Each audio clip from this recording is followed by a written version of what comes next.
जय हिंद दोस्तों, आशा करता हूं कि आप सब लोग बेहतर होंगे। एससीएस एकेडमी के यूट्यूब चैनल पर आप सभी का स्वागत है। दोस्तों, मध्य प्रदेश के सामान्य अध्ययन पर आधारित प्रश्नों की जो लेक्चर श्रृंखला हम लोगों ने शुरू की है, उस लेक्चर श्रृंखला का आज का हमारा ये 8वां लेक्चर है, जिसमें हम लोग नए 25 क्वेश्चन पे चर्चा करेंगे। क्लियर? तो शुरू करते हैं आज के इस लेक्चर को, जिसमें आज का आपका पहला प्रश्न है दोस्तों, मध्य प्रदेश में भोपाल गैस दुखांतिका के समय मुख्यमंत्री कौन थे? जब आपको इस समय के बारे में बात करते हैं दोस्तों, तो ऑप्शन देखते हैं। सबसे पहले क्या है? दिग्विजय सिंह, उमा भारती, अर्जुन सिंह जी और शिवराज सिंह चौहान साहब। इस प्रश्न का उत्तर है आपका अर्जुन सिंह जी।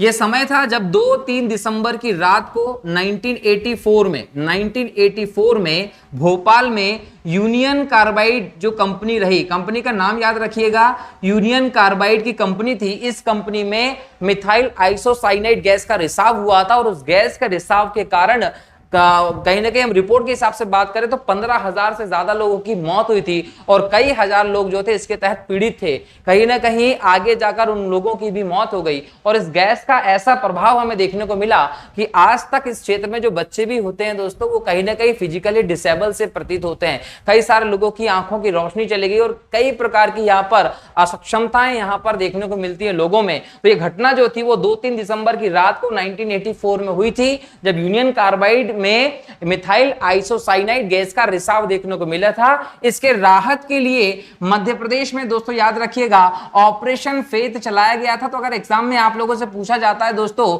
कि ऑपरेशन फेथ का संबंध किससे है, तो ऑपरेशन फेथ का संबंध भोपाल गैस त्रासदी से है जो 1984 में घटित हुई थी। क्लियर? इस समय मुख्यमंत्री कौन थे? अर्जुन सिंह जी थे।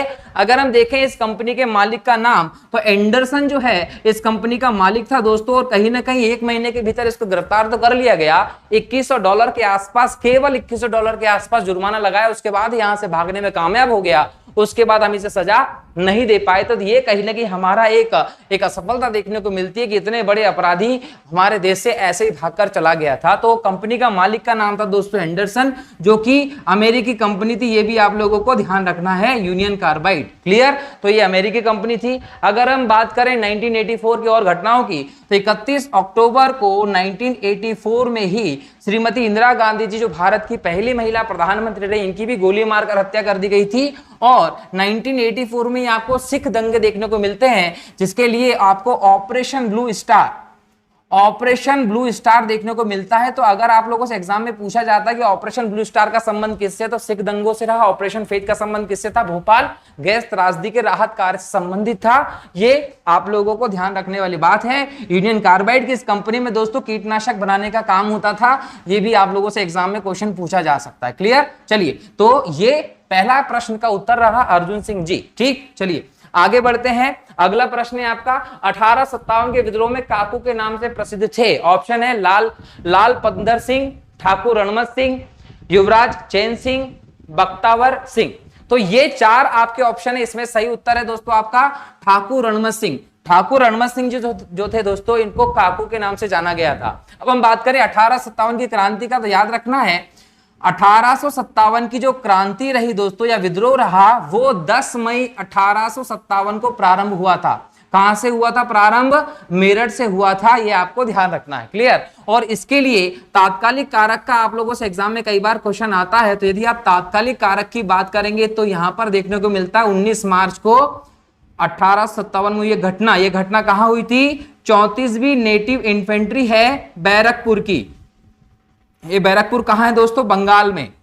और यहां पर विद्रोह जो था वो मंगल पांडे जी जो थे, उन्होंने यहां पर विद्रोह छेड़ा था। इनका कारण ये था कि नई राइफल, इनफील्ड राइफल जो थी वो सेना में प्रयोग की जानी थी, और इस राइफल के तहत कहीं ना कहीं सुअर और गाय की चर्बी वाले कारतूसों का प्रयोग होना था। और इन कारतूसों के कारण यहां पर मना कर दिया गया कि भाई हम लोग इसका यूज नहीं करेंगे। और जब ब्रिटिश सरकार ने इसके लिए फोर्स किया, तो कहीं ना कहीं यहां पर मंगल पांडे जी ने विद्रोह कर दिया और कुछ अंग्रेज अफसरों को मार दिया। जिसके बाद अंग्रेजों ने मंगल पांडे जी को गिरफ्तार करके 18 अप्रैल को इनकी फांसी, 18 अप्रैल 1857 को इनकी फांसी की जो डेथ है वो फिक्स की गई। लेकिन कहीं ना कहीं 8 अप्रैल को ही इन्हें फांसी दे दी गई थी। डेट क्या फिक्स की गई थी? 18 अप्रैल 1857 की, लेकिन विद्रोह को जल्द से जल्द दबाने की स्थिति के चलते 8 अप्रैल को ही मंगल पांडे जी को फांसी दे दी गई थी। और इसके बाद कहीं ना कहीं विद्रोह जो है वो भारतीय स्तर पर चालू होता है, जो कि 10 मई 1857 को मेरठ से दिखाई पड़ता है।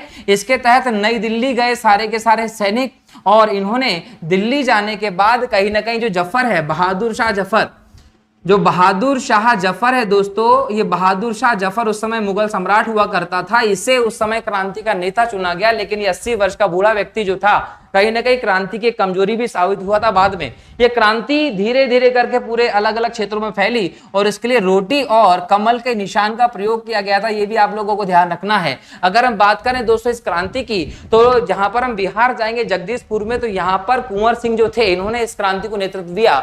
लखनऊ में अगर हम जाते हैं तो लखनऊ में यहाँ की बेगम हजरत महल जो थी, वो अपने बेटे बिजरिस कादिर को कहीं ना कहीं नवाब बनाना चाहती थी, इसलिए इन्होंने इस विद्रोह में शामिल हुए। अगर हम बात करें कानपुर की, तो कानपुर से नाना साहेब, ग्वालियर से तात्या टोपे और झांसी से रानी लक्ष्मीबाई जो थी इस विद्रोह में शामिल होती हैं। अगर हम यह बात करें दोस्तों एमपी की, तो एमपी में इसका केंद्र बहुत ज्यादा रहा। कहीं ना कहीं 3 जून 1857 से ये विद्रोह जो है मध्य प्रदेश के नीमच से प्रारंभ होता है, और उसके बाद अलग अलग क्षेत्रों में ये विद्रोह हमें देखने को मिलता है। अगर हम देखें यहाँ पर इंदौर में, तो इंदौर में भी ये विद्रोह जो है वो 1 जुलाई से आपको देखने को मिलता है, जहां पर शहादत खां, याद रखिएगा नाम, शहादत खां जो थे, इन्होंने इस विद्रोह को नेतृत्व किया था। इसके बाद मऊ में भी ये विद्रोह फैला, शिवपुरी में भी विद्रोह फैला।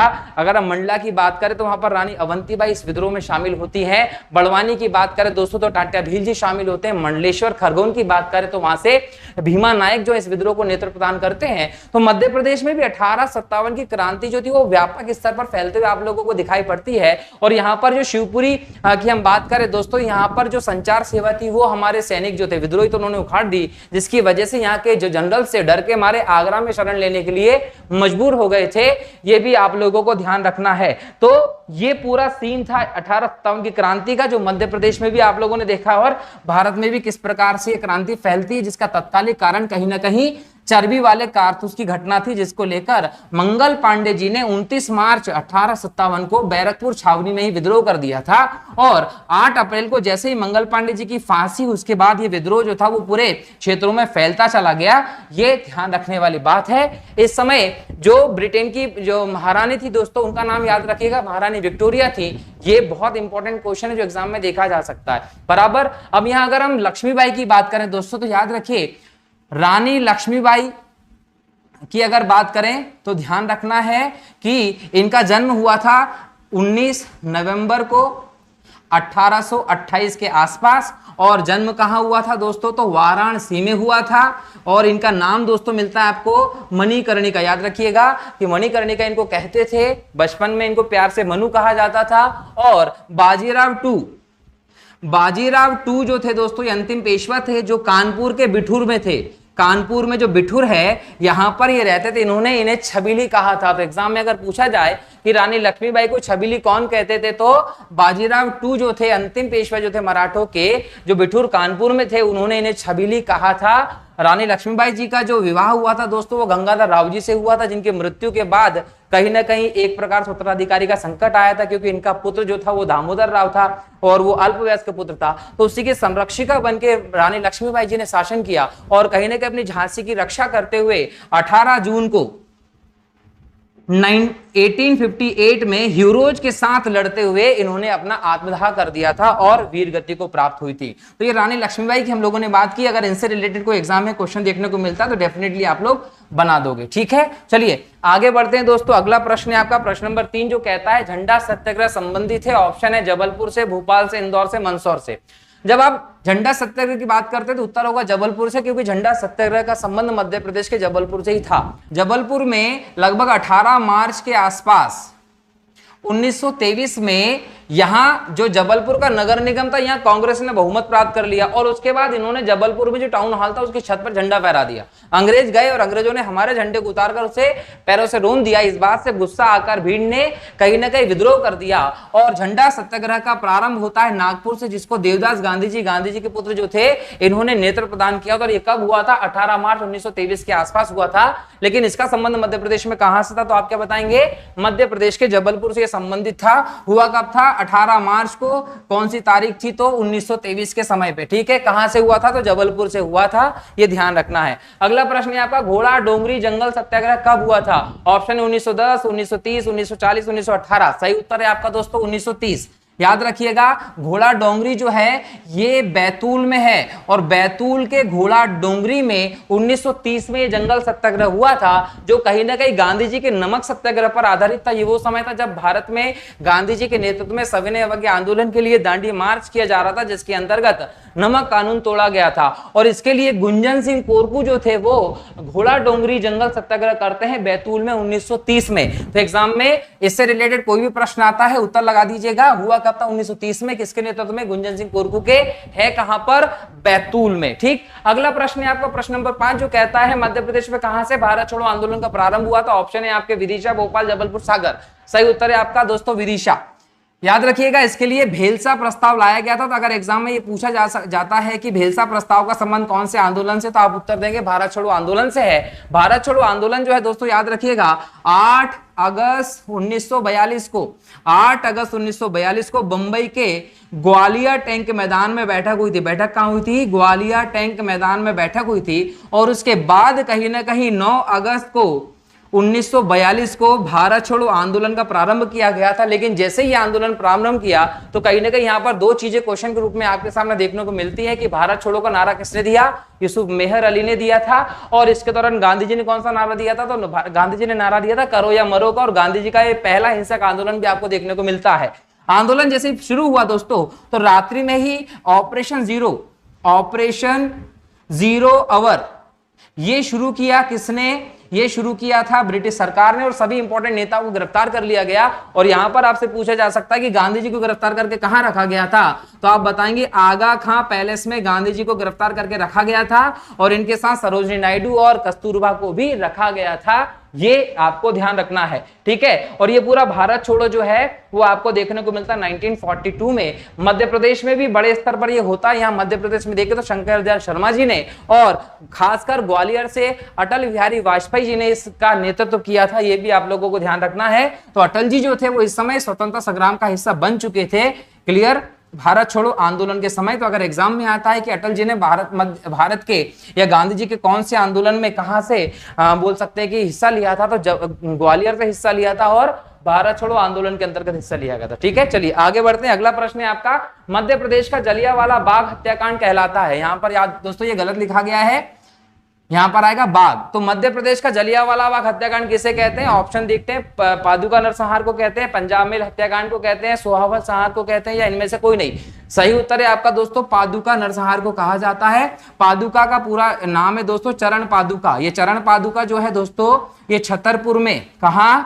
छतरपुर में उर्मिल नदी के तट पर। कौन सी नदी के तट पर? याद रखेंगे उर्मिल नदी के तट पर एक गांव है। और यहीं पर ये जो गांव है उर्मिल नदी के तट पर छतरपुर में, यहीं पर एक कांड हुआ था जो 14 जनवरी को 1931 में होता है। और ये होता है किसके आदेश पर?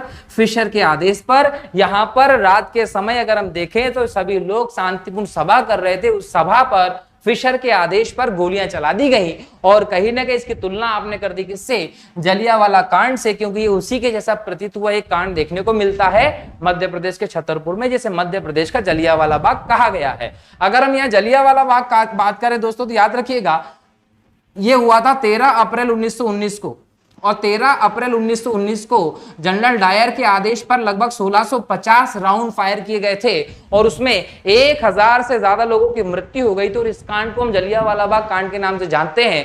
जब बैसाखी के दिन शांतिपूर्ण सभा कर रहे थे लोग, जिन पर जनरल डायर के आदेश पर गोलियां चलाई गई थी। ये बैठक क्यों हो रही थी दोस्तों? तो याद रखेंगे कि 19 मार्च 1919 को देश में आ गया था रॉलेट एक्ट।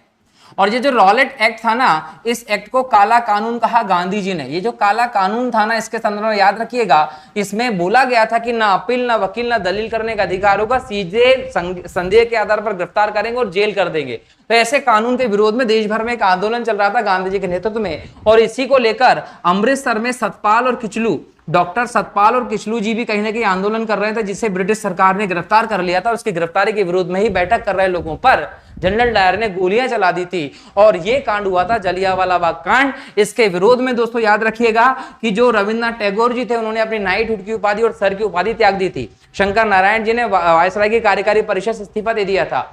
गांधी जी ने अपनी केसर हिंदी की उपाधि त्याग दी थी, जो 1915 में दी गई थी दोस्तों। और इसके अलावा इसकी जांच के लिए अंग्रेज सरकार ने हंटर कमीशन बनाया था और हंटर कमीशन ने कहा था कि जनरल डायर निर्दोष है और उसे सोने की तलवार गिफ्ट दी और ब्रिटिश सरकार का शेर भी घोषित किया। और भारत ने भी इसको लेकर एक समिति बनाई थी, जिसे मदन मोहन मालवीय समिति नाम दिया गया था। इसमें गांधी जी भी सदस्य थे। इस समिति ने जनरल डायर को दोषी करार दिया था और कहीं ना कहीं उसके बाद कुछ नहीं होता है। क्यों? क्योंकि आपके दोषी करार देने से कुछ होना जाना भी नहीं था। तो ये पूरा कांड जो था वो जलियांवाला कांड से रिलेटेड था। और मध्य प्रदेश का जलियांवाला कांड जो कहते हैं दोस्तों, वो चरण पादुका नरसंहार को कहते हैं, जो छतरपुर में हुआ था 14 जनवरी 1931 को। क्लियर? चलिए आगे बढ़ते हैं अगले क्वेश्चन की तरफ। अगला क्वेश्चन है दोस्तों आपका क्वेश्चन नंबर 7, कहता है सिवनी के किस नेता ने गांधी चौक पर नमक सत्याग्रह किया था? ऑप्शन है दुर्गा शंकर मेहता, अब्दुल जब्बार, प्रभाकर ढुंडीराज और पूनम चंद्र राका। सही उत्तर है दोस्तों आपका दुर्गा शंकर मेहता जी। 1930 में दोस्तों गांधी जी ने सविनय अवज्ञा आंदोलन शुरू किया। और ये जो सविनय अवज्ञा गांधी जी ने शुरू किया था दोस्तों, इसके लिए उन्होंने एक यात्रा की थी, जिस यात्रा को हम कहते हैं दांडी यात्रा। और इस दांडी यात्रा के माध्यम से उन्होंने नमक कानून तोड़ा था, यह भी आप लोगों को ध्यान रखना है। और इसी के लिए नमक सत्याग्रह आयोजित किया गया मध्य प्रदेश में भी, सिवनी के गांधी चौक पर, जो कि दुर्गा शंकर मेहता जी के नेतृत्व में हुआ था। अगर हम इस नमक कानून की बात करें दोस्तों, तो याद रखिएगा उस समय हमारे देश में नमक जो था वो हर घर में लगता था, लेकिन नमक के लिए ब्रिटिश सरकार को हम पे करते थे, टैक्स देते थे। इसके खिलाफ कहीं ना कहीं दांडी यात्रा करके नमक कानून तोड़ा गया और इसके माध्यम से देश में सविनय अवज्ञा आंदोलन की शुरुआत हुई थी। और ये दांडी यात्रा जो थी वो 240 मील की थी, जिसमें गांधी जी के साथ मिलाकर लगभग 79 लोग गए थे। यात्रा शुरू की गई थी कहां से? अहमदाबाद से। अहमदाबाद अगर हम जाते हैं दोस्तों, तो यहां पर आपको देखने को मिलता है साबरमती आश्रम। ये साबरमती आश्रम जो था, यहां से यात्रा शुरू की गई थी। और नवसारी जो है, यहां पर दांडी है, समुद्र किनारे पहुंचे गांधी जी 5 अप्रैल को। और 5 अप्रैल को पहुंचने के बाद 6 अप्रैल को गांधी जी ने सबके साथ मिलकर नमक कानून तोड़ा और शुरू हो गया था यहां पर क्या? सविनय अवज्ञा आंदोलन। क्लियर? जो सविनय अवज्ञा आंदोलन दोस्तों 1932 और 1932 से 1934, 1930 से 1932 और 1932 से 1934 तक 2 चरणों में आपको दिखाई पड़ता है। क्लियर? क्योंकि 5 मार्च 1931 को जो गांधी इरविन समझौता हुआ था, उस समझौते के बाद गांधी जी ने इस आंदोलन को स्थगित कर दिया। और स्थगित करने के बाद इसके तहत गांधी जी कहां चले गए? लंदन चले गए थे गोलमेज सम्मेलन में भाग लेने के लिए। और उसके बाद जब आते हैं तो दोबारा से आंदोलन शुरू करते, लेकिन जनता जा चुकी थी, आंदोलन में उत्साह नहीं देखा गया। तो अंततः 1934 में गांधी जी ने सविनय आंदोलन को वापस ले लिया था। यह भी आप लोगों को ध्यान रखना है। ठीक है? तो सिवनी में गांधी चौक पर नमक सत्याग्रह किसने किया? दुर्गा शंकर मेहता जी ने किया था, याद रखना है। अगला प्रश्न है, दयानंद सरस्वती ने मध्य प्रदेश में कहां आर्य समाज की शाखा खोली थी? ऑप्शन है खंडवा, रायसेन, सतना, रायपुर। सही उत्तर है दोस्तों आपका खंडवा। याद रखिए दयानंद सरस्वती जी के बचपन का नाम मूल शंकर था और दयानंद सरस्वती जी ने 10 अगस्त को 1875 में आर्य समाज की स्थापना की थी, जिसका मुख्यालय दिल्ली में बनाया गया दोस्तों। और कहीं ना कहीं ये आर्य समाज जो था, ये पारंपरिक शिक्षा पद्धति को कहीं ना कहीं हम बोल सकते हैं कि प्रोत्साहित करना था। इन्होंने कहा था कि भारत में जो भी समस्याएं हैं, सबका हल जो है वो भारतीय शास्त्रों में है, इसलिए इन्होंने वेदों की और लोटों का नारा दिया था। तो पाश्चात्य शिक्षा के खिलाफ जाते हुए पारंपरिक शिक्षा प्रणाली के माध्यम से सुधार की बात करते थे दयानंद सरस्वती जी, जिसका कार्यालय मध्य प्रदेश में कहा? खंडवा में खुला था। यह आप लोगों को ध्यान रखना है। ठीक? मध्य प्रदेश में असहयोग आंदोलन का नेतृत्व किसने किया था दोस्तों? ऑप्शन है आपके प्रभाकर ढुंडीराज ने, हरसिंह गौड़ ने, देवदास गांधी जी ने या अब्दुल जब्बार ने। तो सही उत्तर है आपका दोस्तों प्रभाकर ढुंडीराज जी ने किया था ये। और अगर हम असहयोग आंदोलन की बात करें दोस्तों, याद रखिएगा 1920 से लेकर 1922 तक ये आंदोलन चलता है। नागपुर में एक अधिवेशन हुआ था 1920 में और कहीं ना कहीं इसके बाद प्रस्ताव पास करके आंदोलन शुरू कर दिया गया। गांधी जी का पहला बड़ा आंदोलन था भारत में और इसके अंतर्गत गांधी जी ने प्रॉमिस किया था कि 1 वर्ष के भीतर आजादी दिला दूंगा। हालांकि वो हो ना सका, इसकी वजह से गांधी जी की छवि को नुकसान भी हुआ था। हालांकि आंदोलन जो था वो 5 फरवरी को 1922 को एक घटना हुई थी यूपी में। यूपी में कहा? गोरखपुर में। गोरखपुर में कौन सी जगह पर? तो चौरी चौरा में। तो ये जो घटना हुई थी दोस्तों, इस घटना में कहीं ना कहीं ये हुआ था कि भारतीय लोग जुलूस निकाल रहे थे, उस पर एक पुलिस की जो बोल सकते चौकी थी वहां से लाठीचार्ज हो गया। गुस्सा में आई भीड़ ने सभी पुलिसकर्मियों को पुलिस चौकी में बंद करके आग लगा दी, जिसमें लगभग 23 पुलिस वाले मारे गए थे। इस पूरे कांड को आप चोरा चोरी कांड के नाम से जानते हैं, जो 5 फरवरी 1922 को यूपी में हुआ था गोरखपुर में। और इसके बाद 11 फरवरी 1922 को गांधी जी ने असहयोग आंदोलन की वापसी की घोषणा कर दी और इस प्रकार से असहयोग आंदोलन खत्म हो गया। और गांधी जी की कहीं ना कहीं छवि जो है दोस्तों, उसको यहाँ पर आपको व्यापक नुकसान देखने को मिलता है, क्योंकि गांधी जी अपने वादे को यहाँ पर पूरा करने में कामयाब नहीं हुए थे। और फल यह हुआ कि क्रांतिकारी वाद प्रारंभ होता है और स्वराज पार्टी की स्थापना कर देते 1930 में चित्तरंजन दास और मोतीलाल नेहरू जी। ठीक है, चलिए आगे बढ़ते हैं अगले प्रश्न की तरफ। अगला प्रश्न है दोस्तों प्रश्न नंबर 11। प्रश्न नंबर 11 आपका क्या कहता है, याद रखिएगा। आपका प्रश्न नंबर 11 कहता है कि महात्मा गांधी जी ने खंडवा की यात्रा किस वर्ष की थी? तो याद रखेंगे ऑप्शन है 1919, 1921, 1930, 1910।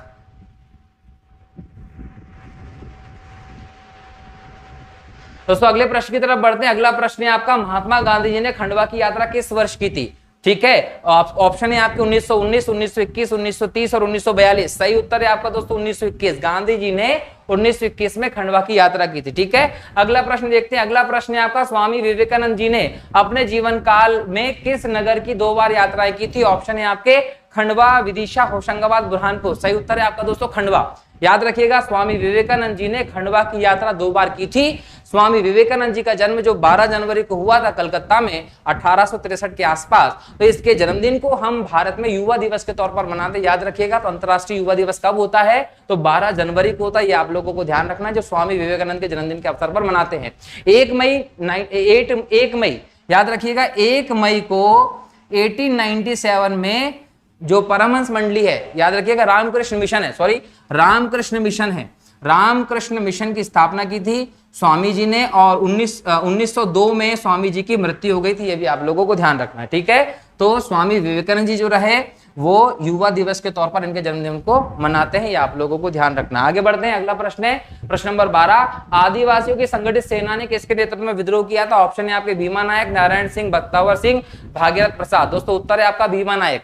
भीमा नायक का जन्म हुआ था दोस्तों बड़वानी में, और इन्होंने जो मंडलेश्वर है खरगोन का, यहाँ से 1857 की क्रांति में आदिवासियों को संगठित करके विरोध में शामिल हुए थे। तो अगर आपसे पूछा जाता है कि आदिवासियों की संगठित सेना का निर्माण करके विद्रोह का नेतृत्व किसने किया था? तो भीमा नायक जी ने किया था। ठीक है, आगे बढ़ते हैं। कांग्रेस का सम्मेलन 1939 प्रदेश की किस शहर में हुआ था? ऑप्शन है जबलपुर, भोपाल, ग्वालियर, रतलाम। सही उत्तर है आपका दोस्तों जबलपुर। जबलपुर के त्रिपुरी में यह अधिवेशन हुआ था, जिसमें कहीं ना कहीं सुभाष चंद्र बोस जो थे वो अध्यक्ष का पद का जो चुनाव था वो जीत चुके थे, और गांधी जी के जो प्रतिनिधि थे पटाभी सीतारामैया जी वो हार गए थे। क्योंकि ये गांधी जी की व्यक्तिगत हार के तौर पर देखे गए, इसलिए यहाँ पर विवाद हो गया, और विवाद के बाद सुभाष चंद्र बोस जी ने अपने अध्यक्ष पद से इस्तीफा दे दिया और 1 मई 1939 को फॉरवर्ड ब्लॉक की स्थापना कर दी थी। ठीक है, चलिए आगे बढ़ते हैं। अगला प्रश्न है, रानी दुर्गावती ने किस क्षेत्र में शासन किया था? ऑप्शन है गोंडवाना, महाकौशल, विंध्य प्रदेश और ग्वालियर। तो दोस्तों याद रखिए गोंडवाना, ये गोंडवाना का जो क्षेत्र उसको हम गढ़कटंगा भी कहते हैं। याद रखिएगा, गढ़कटंगा भी कहते हैं। जबलपुर यहाँ पर क्षेत्र में आता है, केंद्र में। अगर हम बात करें रानी दुर्गावती जी की, तो 5 अक्टूबर को 1524 में इनका जन्म हुआ था यूपी के बांदा में। कहाँ हुआ था जन्म? यूपी के बांदा में हुआ था। और दुर्गावती जो थी इनका अगर हम बात करें दोस्तों, तो वीर नारायण के अल्पवयस्क पुत्र थे, और वीर नारायण के अल्पवयस्क पुत्र को कहीं ना कहीं संरक्षण प्रदान करके इन्होंने इस क्षेत्र पर शासन किया। लेकिन यह भी याद रखना है कि 1564 में अकबर की इस क्षेत्र पर नजर पड़ती है, और इस क्षेत्र को जीतने के लिए आसफ खां के नेतृत्व में अकबर जो है यहाँ पर सेना भेजता है। अब जो अकबर सेना भेजता है ना दोस्तों, याद रखिएगा कि वो सेना इनके क्षेत्र में आकर इनको हरा देती है, और कहीं ना कहीं जब इनको लगता है कि मैं हारने वाली हूं, नहीं जीतूंगी, तो इन्होंने अपनी कटार से अपनी जान दे दी, और कहीं ना कहीं मुगलों के हाथ में नहीं लगी। तो ये मध्य प्रदेश में रानी दुर्गावती जी रही, जिन्होंने गोंडवाना में वीरता पूर्वक शासन किया था, अपने अल्पवयस्क पुत्र वीर नारायण की संरक्षिका बनके। क्लियर दोस्तों? तो याद रखिएगा दुर्गावती जी का संबंध गोंडवाना से है। आगे बढ़ते अगले प्रश्न की तरफ। अगला प्रश्न है दोस्तों आपका, चंद्रशेखर आजाद ने किस दूसरे नाम से क्रांतिकारी गतिविधियों का संचालन किया था? ऑप्शन है आपका पंडित हरिशंकर ब्रह्मचारी, सचिंद्रनाथ, श्री रामानंद या सीताराम। तो याद रखिएगा इनका सही ऑप्शन है दोस्तों पंडित हरिशंकर ब्रह्मचारी। चंद्रशेखर आजाद ने पंडित हरिशंकर ब्रह्मचारी के नाम से अपनी सारी गतिविधियों का संचालन किया था। जो आपके चंद्रशेखर आजाद रहे दोस्तों, याद रखें इनका जन्म कब हुआ था? इनका जन्म हुआ था दोस्तों 23 जुलाई को 1906 में। कहाँ हुआ था दोस्तों? तो भावरा में हुआ था, अलीराजपुर में, जो आज चंद्रशेखर आजाद नगर के नाम से जाना जाता है। मृत्यु हुई थी दोस्तों 14 फरवरी को 1931 में। कहाँ हुई थी? इलाहाबाद में। इलाहाबाद अगर आप जाएंगे दोस्तों तो यहाँ पर अल्फ्रेड पार्क जो था, यहाँ पर ये अंग्रेजों के साथ मुठभेड़ कर रहे थे, और मुठभेड़ के दौरान ही जब अंतिम गोली बची थी बंदूक में तो वो खुद को मार ली, क्योंकि इनका कहना था कि आजाद था और आजाद रहूंगा, कभी अंग्रेजों के हाथ में ये नहीं आए थे चंद्रशेखर आजादी। ये भी आप लोगों को ध्यान रखना है, ठीक है। और इनके पिता का नाम था पंडित सीताराम जी और मम्मी का नाम था जगरानी देवी। ये भी आप लोगों को ध्यान रखना। क्लियर? कहां से संबंधित थे? मध्य प्रदेश के चंद्रशेखर आजाद नगर या अलीराजपुर के भावरा से। ठीक है, आगे बढ़ते अगले प्रश्न की तरफ। अगला प्रश्न है आपका दोस्तों, मध्य प्रदेश का पहला नगर निगम है। तो दोस्तों ऑप्शन है आपके जबलपुर, भोपाल, इंदौर, ग्वालियर। सही उत्तर है आपका दोस्तों जबलपुर। जबलपुर में मध्य प्रदेश का पहला नगर निगम स्थापित किया गया था। ये भी आप लोगों को ध्यान होना चाहिए, ठीक है। आगे बढ़ते अगले प्रश्न की तरफ। अगला प्रश्न है, किशोर बंदी गृह स्थापित किए गए हैं जबलपुर, नरसिंहपुर, इनमें से कोई नहीं, दोनों। याद रखिएगा, जबलपुर में भी है और नरसिंहपुर में भी, दोनों जगह पर है, तो आपको उत्तर हो जाएगा दोनों, ठीक है। अगला प्रश्न देखते हैं, प्रश्न नंबर 18 कहता है, मध्य प्रदेश उच्च न्यायालय जबलपुर में स्थित है। इसके दो खंडपीठ हैं, एक खंडपीठ इंदौर में तो दूसरी कहाँ है? ऑप्शन है आपके भोपाल, जबलपुर, ग्वालियर, सागर। दूसरी खंडपीठ है दोस्तों ग्वालियर में। याद रखिएगा, मध्य प्रदेश जो हाईकोर्ट है, इस हाईकोर्ट का जो मेन ब्रांच है दोस्तों वो जबलपुर में है, और इसकी जो खंडपीठ है दोस्तों इंदौर में भी है, ग्वालियर में भी है, और तीसरी खंडपीठ का निर्माण जो भोपाल में भी चल रहा है। ये खंडपीठ जो है दोस्तों वो नवंबर में 1968 के आसपास स्थापित की गई थी। ये भी आप लोगों को ध्यान होना चाहिए। और मध्य प्रदेश हाईकोर्ट की जो बिल्डिंग है ना दोस्तों वो 1889 के आसपास तैयार हुई थी, और हेनरी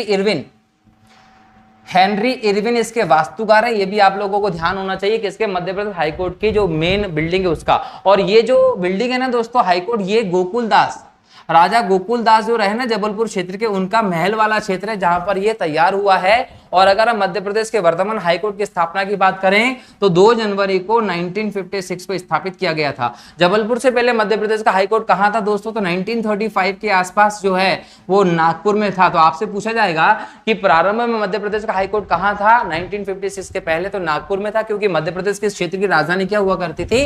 नागपुर हुआ करती थी, ठीक है। अगर हम मध्य प्रदेश के हाईकोर्ट के पहले जज की बात करें दोस्तों तो मोहम्मद हिदायतुल्लाह जो थे वो मध्य प्रदेश के न्यायाधीश के पहले मध्य प्रदेश हाईकोर्ट के पहले न्यायाधीश थे। अगर हम पहली महिला मुख्य न्यायाधीश की बात करें दोस्तों तो सरोजनी सक्सेना का नाम आप लोग याद रखेंगे। वर्तमान में बात करें दोस्तों तो अजय कुमार जो मालिमत है वो वर्तमान मुख्य न्यायाधीश है मध्य प्रदेश हाईकोर्ट के। अगर हम भारत के हाईकोर्ट सुप्रीम कोर्ट की बात करें दोस्तों तो याद रखेगा भारत में जो सुप्रीम कोर्ट है उसके जो पहले मुख्य न्यायाधीश थे हीरालाल जय कानिया थे। वर्तमान में हम बात करें तो चंद्रचूड़ जी हैं। पहली महिला मुख्य न्यायाधीश की बात करें दोस्तों तो याद रखिएगा फातिमा बीबी रही हैं। तो इस प्रकार से ये भारत की भी जानकारी रही और मध्य प्रदेश की भी जानकारी रही कोर्ट की, जो आप लोगों को ध्यान होना चाहिए, ठीक है। भारत का सुप्रीम कोर्ट कहां है? दिल्ली में है। मध्य प्रदेश का हाईकोर्ट कहां है? जबलपुर में। हाईकोर्ट के खंडपीठ कहां है? ग्वालियर और इंदौर में। कब स्थापित की गई? 1968 में स्थापित की गई थी, ठीक है। चलिए आगे बढ़ते हैं। अगला प्रश्न है दोस्तों आपका, मध्य प्रदेश में जवाहरलाल नेहरू पुलिस अकादमी कहां स्थित है दोस्तों? तो सागर में स्थित है, ठीक है। आगे बढ़ते हैं, क्वेश्चन नंबर 20 कहता है 19 अगस्त 2018 को इंदौर में लोकार्पित की गई खुली जेलों का नाम है देवी अहिल्याबाई खुली कॉलोनी, ठीक है। आगे बढ़ते हैं, अगला प्रश्न है वर्तमान राज्य वित्त आयोग के अध्यक्ष कौन है दोस्तों मध्य प्रदेश में? ऑप्शन है चेतन कश्यप, हिम्मत कोठारी, श्री ईश्वरलाल पाटीदार। इनमें से कोई नहीं। सही उत्तर है आपका दोस्तों हिम्मत कोठारी जी। ये 5वां वित्त आयोग है मध्य प्रदेश का। कौन सा? 5वां है। पहला वित्त आयोग जो है ना दोस्तों 1994 में बना था। और कहीं ना कहीं आर्टिकल भारतीय संविधान का 243 का जो झ वाला ऑप्शन है दोस्तों, कहीं ना कहीं पंचायतों की आर्थिक व्यवस्था को लेकर वित्त आयोग बनाने की व्यवस्था मध्य प्रदेश में की गई है। तो कहीं ना कहीं राज्यपाल के द्वारा हर 5 साल में मध्य प्रदेश में वित्त आयोग बनाया जाता है, जिसके अध्यक्ष वर्तमान में हिम्मत कोठारी हैं। अगर हम भारत की बात करें दोस्तों तो भारतीय संविधान के आर्टिकल नंबर 280 के तहत वित्त आयोग की बात की गई है, जो कि कहीं ना कहीं भारत स्तर पर 5 साल के लिए बनाया जाता है। मध्य प्रदेश में वर्तमान में 15वें वित्त आयोग की व्यवस्था चल रही है, जो कि 2017 से शुरू की गई है। और एन.के. सिंह, याद रखिएगा एन.के. सिंह जो है वो भारत के वर्तमान वित्त आयोग के अध्यक्ष भी हैं। और पहला वित्त आयोग था वो 1951 में बनाया गया था, जिसके के.सी. नेगी जो थे ना दोस्तों वो अध्यक्ष थे। तो वित्त आयोग भारत स्तर पर भी 5 साल के लिए होता है आर्टिकल 280 के तहत, और मध्य प्रदेश स्तर पर भी 5 साल के लिए होता है आर्टिकल 243 झ के तहत। क्लियर? तो चलिए ये आपका ये क्वेश्चन रहा, क्वेश्चन नंबर 21। आगे बढ़ते हैं, क्वेश्चन नंबर 22 को देखते हैं। क्वेश्चन नंबर 22 क्या कहता है? होलकर वंश की स्थापना किसने की थी दोस्तों? मल्हार राव होलकर जी ने की थी। आप लोगों को ध्यान रखना, ठीक है।